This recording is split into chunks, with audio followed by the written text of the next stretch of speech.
يا ربي السلامة هادشي كيدار في الخاطر، فاجعة بإقليم المحمدية، أبو الابن ديالو غرق في حوض مائي، اهتزت جماعة سيدي موسى بإقليم المحمدية على وقع مأساة مؤلمة وحزينة، واحد السيد فلاح عنده ضيعة فلاحية تخسرت له المضخة أو البومبة ديال الماء اللي كتخرج الماء من البير للحوض المائي اللي كيسقي به الأرض ديالو.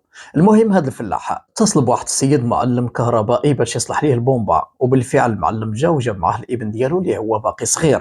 وفاش بداو الخدمة الأب كيصلح البومبا والابن مع الحرارة غفل الأب ديالو ودخل ليه يعوم في داك الحوض المائي، وبدا كيغرق للأسف الشديد.